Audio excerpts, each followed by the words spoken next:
L'objectif en fait de cet atelier, c'est vraiment essayer de trouver des solutions pour les stagiaires. Vous avez émis le souhait en tout cas de contribuer à ce niveau-là et surtout vous voulez partager votre expérience, votre vécu et que la situation des stagiaires change quoi, tout simplement. Et c'est là où ensemble on a eu l'idée, tiens, pourquoi on ne ferait pas cet atelier pour trouver des idées. Déjà, avant de trouver des idées, identifier quelles sont les différentes problématiques que les stagiaires traversent et ensuite, on y adresse des solutions.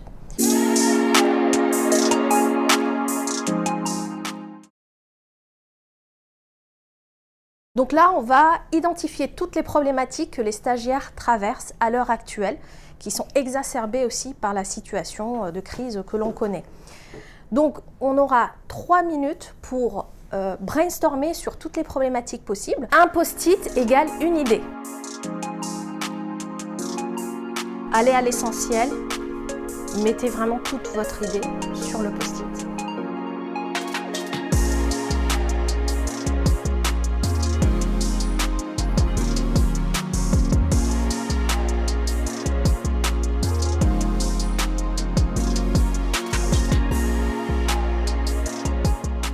Alors, nous sommes considérés comme des moins que rien.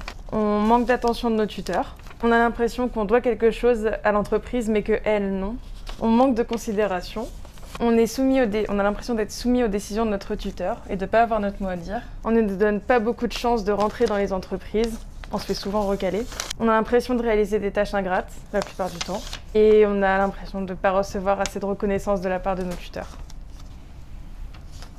Comme a dit Marion, le peu d'intérêt qui est porté aux stagiaires, le manque d'informations qui va avec le peu d'intérêt. J'ai aussi les tâches qui ne sont pas en lien avec le domaine de stage des stagiaires, la réalisation des tâches ingrates par les stagiaires, le manque de suivi et de prise en charge par les tuteurs en stage, l'apport en compétences en fin de stage qui n'est pas forcément au rendez-vous, et le manque d'intérêt pour les propositions émises par les stagiaires.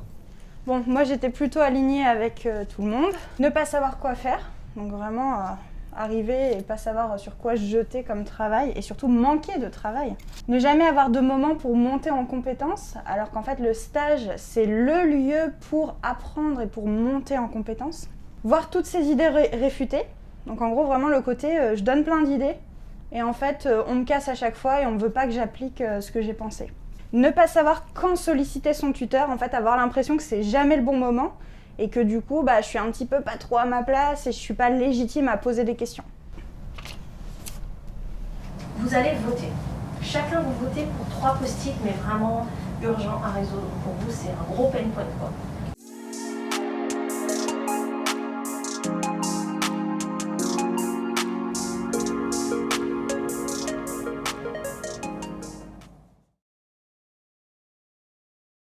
Ok, donc maintenant, vous faites en pyramide, c'est-à-dire le post-it qui a le plus de votes, vous le mettez en haut. S'il y a des égalités, vous les mettez en bas. Donc je veux 3 niveaux.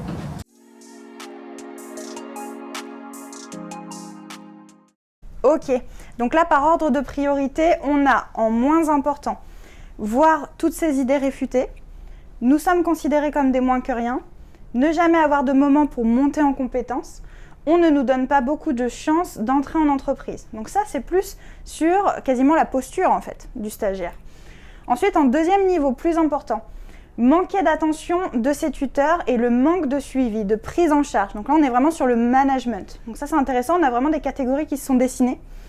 Et enfin, en plus important, avoir l'impression de réaliser des tâches ingrates, l'impression qu'on doit quelque chose à l'entreprise, mais qu'elle non. On est vraiment sur les tâches confiées et sur la réciprocité de l'apport de l'entreprise à son stagiaire. On va réfléchir aux causes qui expliquent en fait ces problématiques-là. C'est bon ? Ouais. C'est parti.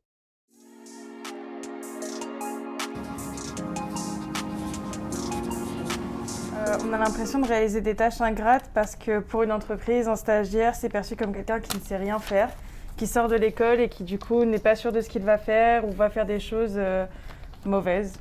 L'entreprise du coup a peur à cause du fait qu'elle pense qu'on ne sait rien faire de nous confier des tâches compliquées, donc elle nous donne des tâches comme aller faire du café. Et enfin, l'entreprise pense que nous lui devons quelque chose juste parce qu'elle nous a recrutés et que du coup, peut-être que d'autres ne le feront pas. C'est de la perception en fait. La cause, c'est de voir le stagiaire comme quelqu'un qui n'est pas capable de créer de la valeur. Okay, donc c'est une mauvaise connaissance de l'apport du niveau du stage. Le tuteur néglige l'apport d'un stagiaire. Souvent les tuteurs, on leur dit tu veux avoir un stagiaire, ils sont là en mode ok cool, une décharge de travail, je vais pouvoir lui filer tous les tafs que j'ai pas forcément envie de faire. Le stagiaire n'est pas une décharge de travail, c'est-à-dire que c'est vraiment quelqu'un qui est censé être force de proposition, amener une nouvelle énergie dans l'entreprise et dans les tâches à réaliser, plutôt que simplement, comme l'a dit Marion, on va faire les cafés ou tiens, j'ai pas envie de faire la compta, mets-toi dessus. Le stagiaire n'est pas salarié, donc n'apporte pas réellement à l'entreprise, ce qui est faux parce que le travail que réalise le stagiaire, au final, ça va apporter à l'entreprise, certes pas forcément sur le court terme, mais potentiellement sur le long terme avec les idées qu'il peut avoir. Donc maintenant, avec les post-it roses, je vous invite à proposer des idées de solutions pour chaque post-it bleu.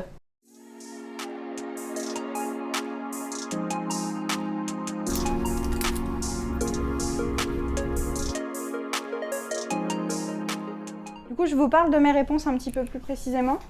Par rapport à un stagiaire est perçu comme quelqu'un qui ne sait rien faire, pour moi, s'il est perçu comme ça, bon déjà il y a un travail de sensibilisation, mais surtout il va falloir prévoir des sessions de montée en compétences pour justement qu'il ait plus de compétences que ce qui est perçu. Il faut que le CV soit plus concret et plus valorisant sur les compétences concrètes de la part du stagiaire et ne pas négliger l'apport des savoir-être aussi pour l'entreprise. Peur de l'entreprise à confier des tâches compliquées, là c'est la capacité du manager à déléguer et sa capacité à avoir un management en conséquence, c'est-à-dire un accompagnement assez efficace pour pouvoir mesurer les avancées et pallier au manque de compétences s'il y en a. L'entreprise doit border en amont, j'ai bien insisté sur en amont, les missions du stagiaire, mais aussi les apports de ce stage. Il faut mettre l'un en relation avec l'autre. Le stagiaire doit arriver motivé et engagé, parce que c'est aussi son intention qui va conditionner le reste du stage. Et le tuteur doit veiller à l'accomplissement des objectifs, c'est-à-dire que c'est à lui de vérifier que les objectifs sont atteints au fur et à mesure. Là, il faut mettre en place des KPI pour voir les apports avant et après l'arrivée du stagiaire. Est-ce qu'il y a plus d'abonnés, par exemple ? Faudrait faire des formations pour les tuteurs, pour qu'ils sachent comment accueillir un stagiaire, ce que fait un stagiaire et que c'est pas qu'une personne qui est en demande d'un stage absolument, mais qu'il peut apporter aussi quelque chose à une entreprise. Aussi faire des journées de sensibilisation aux entreprises sur l'apport que peut avoir un stagiaire. Alors pour le fait que le stagiaire n'est pas qu'une décharge de travail, je trouve qu'il faudrait faire des dossiers contenant du travail pour les stagiaires, pas que du travail qui va être délégué parce qu'on ne veut pas le faire, mais faire vraiment un dossier avec des tâches qui seraient intéressantes pour le stagiaire, qui sont en rapport avec son domaine d'activité. Pour ça, je pense qu'il faudrait prendre plus de stagiaires par an pour voir que vraiment ils apportent quelque chose et que c'est pas que des décharges de travail en fait. Donc j'ai mis un entretien de compétences, mais plus sous la forme d'une discussion avec le stagiaire quand il arrive dans l'entreprise, pas forcément les premiers jours, mais je pense qu'au bout de 2-3 jours, une fois qu'il s'est imprégné de l'entreprise et un peu de l'univers, c'est important de faire un point avec lui pour lui dire voilà, qu'est-ce que tu peux m'apporter, qu'est-ce que tu peux faire et qu'est-ce que tu sais faire surtout, et sur quoi est-ce qu'on va pouvoir t'envoyer directement. Intégrer les stagiaires à de vrais projets, les impliquer dans ceci, parce que ça va être important pour lui de sentir qu'il a travaillé sur un gros projet qui a servi à l'entreprise et ça va le rendre d'autant plus fier si le projet aboutit. Qu'il ne faut pas s'arrêter à la lecture d'un CV et d'une lettre de motivation, il faut vraiment parler avec le stagiaire pour découvrir à la fois son univers, ses compétences et un peu ce qu'il peut apporter à l'entreprise. Il faut considérer votre stagiaire comme un collaborateur ou un partenaire, pas comme un simple stagiaire, parce que ça va le faire prendre confiance en lui. Il faut donner la chance au stagiaire de s'exprimer et de donner son avis et ses recommandations par rapport à un projet, par rapport aux tâches qu'il réalise. Il faut vraiment prendre en compte l'avis du stagiaire, parce que c'est pas parce qu'il est stagiaire qu'il ne sait rien non plus, et qu'il ne peut pas donner des idées ou des avis qui seront pertinents.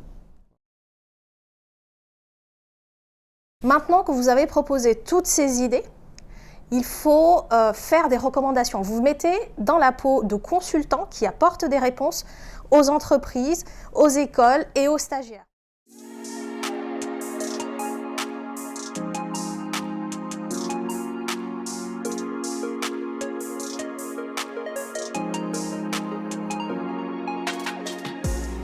Alors, pour les entreprises, moi ce que je conseille c'est d'intégrer les stagiaires dans l'univers de l'entreprise dès son arrivée. C'est-à-dire, il faut le présenter à l'entreprise, ça va avec ce post-it là, présenter le stagiaire à l'entreprise. Il faut vraiment que quand il arrive dans une entreprise, il comprenne tout de suite la culture de l'entreprise. Il faut aussi qu'il comprenne quelle va être sa place, dans quel domaine est-ce qu'il va travailler, avec qui il va travailler, qui sont les gens qui l'entourent, qu'est-ce que les gens peuvent lui apporter durant son stage. C'est vraiment très important. Et dans un second temps, ça va être la présentation des tâches que le stagiaire va réaliser tout au long de son stage. C'est vraiment très important. Et aussi, il faut rappeler que le tuteur de stage doit présenter ce qu'il fait et les projets sur lesquels il travaille. C'est important pour le stagiaire qu'il comprenne dans quelle mesure son tuteur est impliqué dans un projet, mais dans quelle mesure aussi lui va pouvoir aider son tuteur dans le projet. Ensuite, on a la sensibilisation des tuteurs à l'accueil des stagiaires en faisant des formations et ou des coachings. Donc là, pour le coup, ça va être un travail plus en amont de l'entreprise où on va, j'ai envie de dire, déléguer vraiment un salarié qui sera tuteur pour tous les stagiaires et qui sera formé à l'accueil des stagiaires et à la mise en place des stages et différentes missions pour ceux-ci. Et ensuite voir avec le stagiaire quelles sont ses forces et ses faiblesses pour lui confier les bonnes tâches. Ça c'est très important de connaître les forces et faiblesses de son stagiaire afin de ne pas l'envoyer sur des projets ou sur des travaux dans lesquels on sait qu'il va potentiellement... Du coup, pour ce que devrait faire l'école pour aider les stagiaires quand ils vont en entreprise, c'est de rappeler à l'entreprise que le stagiaire, il est encore en études, il est en apprentissage, il n'a pas la science infuse, il va savoir faire des choses, mais c'est pas non plus un salarié. Il va pas avoir les mêmes compétences qu'un vrai salarié. Donc il faut se rappeler que c'est bien un apprenant. Ensuite, on a la prise de contact du tuteur avec l'école en amont pour bien mettre à plat tous les jalons en fait, du stage, de bien faire comprendre ce qui va se passer à tel moment pour le stagiaire, etc. Sa charge de travail pour bien s'assurer que c'est la bonne et que ça va bien répondre à la demande du stagiaire en fait. Après, on a aussi l'accompagnement du stagiaire en communiquant avec l'entreprise, donc pas seulement laisser le stagiaire partir en entreprise, ne plus prendre de nouvelles à partir du moment où la convention a été signée. C'est prendre des nouvelles, demander si le stage se passe bien, si les missions confiées sont les bonnes, comme ça l'entreprise peut aussi aider le stagiaire à dire au tuteur si jamais les missions ça ne va pas et ça ne convient pas.